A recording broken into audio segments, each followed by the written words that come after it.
Hello everybody, my name's Novi and welcome back to the channel. It's been one day from a year since MJF beat Jon Moxley at Full Gear and became AEW champion and in turn took hold of AEW. Pretty much every week since then, Dynamite has been built around him, whether that's by a promo or a match, which I enjoy quite a lot. It's nice to have a champion that's just such a central focus of the show because that's exactly how it should be. However, there are things that MJF has done as champion that just seem low effort, especially given his standards. So I thought today I would critique parts of his reign and tell you guys why I think MJF has become a lazy AEW World Champion and how I would fix it. Before we kick things off, I do want to take a second to thank you guys so much for 100 subs on the channel.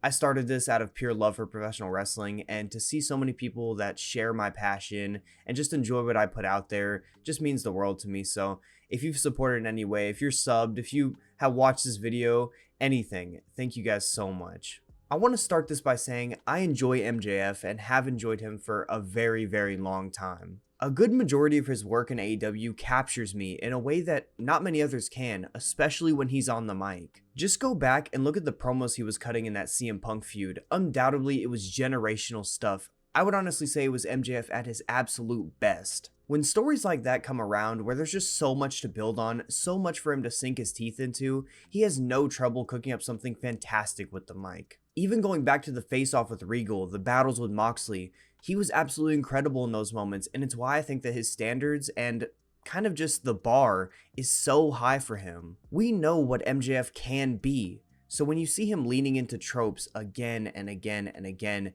you can't help but just be a little disheartened. Those tropes are exactly why he became so stale as a heel early into this reign, because he just did the same things over and over again. A heel MJF promo would pretty much always go like this. He would make fun of the local sports team, he would talk about the bidding war of 2024, he would make up some silly name for his opponent so the crowd can chant it, and then, just when you're about to shit all over what you just heard, he'd start getting into real shit in the home stretch and somehow bring you right back in.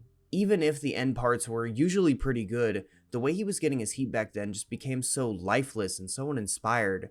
It was lazy, and now I think that he's falling into that same pattern, but as a babyface. In his face promos, he'll always talk about how he was scared to be vulnerable, how he was scared to accept love from the fans, how he learned the power of friendship through his best bud, Adam Cole, and now it's gotten so played out to me because I've heard it just over and over again, similar to the heel stuff. It wasn't always like this if you remember though. I feel like this only started becoming a thing since Adam Cole got hurt a few months back. We can be pretty much 100% certain that the direction for this championship reign got completely screwed because of that injury, which was just a shame, but even still, you have to live with it and find ways for MJF to evolve as a character without him, and he just hasn't. During this entire feud with Jay White, MJF is the exact same babyface he was before, and without much change, of course this is going to get stale pretty easily. I feel like in a feud with workers this good, we should have seen multiple amazing promo battles, both guys just taking jabs at one another right from the start, but instead we get stuff like the tofu promo. I remember watching that at the time, and I remember just being so confused about how a promo battle between MJF and Jay White could have gone so bad, but fuck, it was so bad. It's still so crazy to me that MJF had to publicly acknowledge the laziness of it on Twitter because it was just so bad and fans were shitting on him so hard, which is so unexpected, but honestly, I get it. I respected that move though, and they did course correct after the fact. I mean, they at least dropped the dumb name calling shit, but like, I feel like the main problem still remained. I feel like most of MJF's promos as a babyface have been about getting the pop rather than building a narrative, like he used to, and I think that's why this current Jay White feud has just not been as good as I thought it was going to be.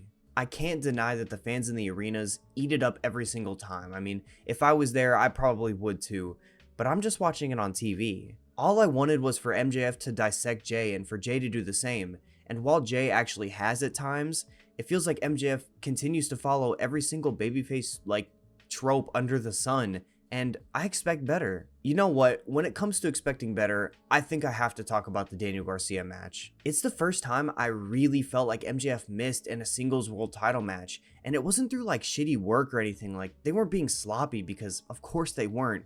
It was because MJF was being lazy when it comes to in-ring storytelling. Instead of selling the Daniel Garcia's next up narrative through the match itself, he opted to yell, "Show them what you got," and prove to them that you're really the guy over and over again, making the whole thing just kind of seem like a charity case for Garcia. It wasn't at all what that match needed to be, and while I can understand that it's hard to navigate the double face dynamic, MJF is the world champ and should trust in his in-ring ability to get the fans up and to kind of make them understand what they should be doing. That was actually the point I decided to make this video, because that match just felt so uninspired when I thought by all means it never should have. I feel like usually MJF is pretty good about building up his opponent and structuring the matches around a narrative, but there he just wasn't at all, and I feel like that's kind of like the antithesis of what this reign has been since Adam Cole got injured. I feel like MJF has just kind of gotten complacent, and it's really put a damper on a reign that was going just so well to me. That's not saying that this reign has been bad by any means. I mean, you have the kind of matches that MJF is having,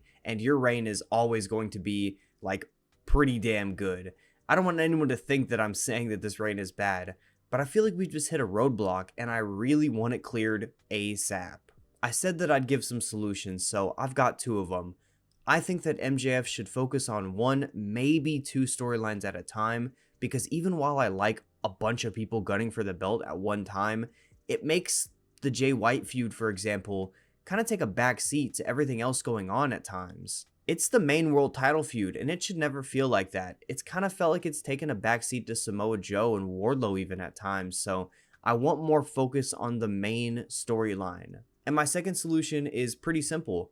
I think that MJF just needs to focus up. Lazy MJF and determined MJF are completely different levels of wrestler to an insane degree, and when you're in like seemingly the late stage of your world title run, you've got to pull out the determined version of yourself. MJF has cooked up some of the most dynamic and some of the most interesting stories in AEW history, and like I said, this world title run seems to be coming to a close. I don't think it's going to close with Jay White, but it's seemingly coming to a close, so I need it to end on a high note. I think that's very much possible, because even while the last few months have not felt too good to me when it comes to this reign, to say the least, there's still been times where I've seen that fire and I've seen that creativity out of MJF, and I think when you're putting yourself up against most likely Samoa Joe up next, I think you're going to come with something creative. I'm excited to see how it plays out, but that remains to be seen.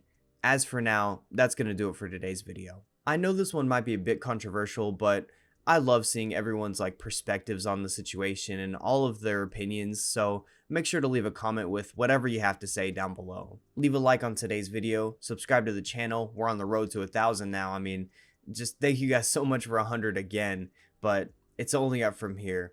As for now, thank you guys so much for watching the video. Much love. Peace.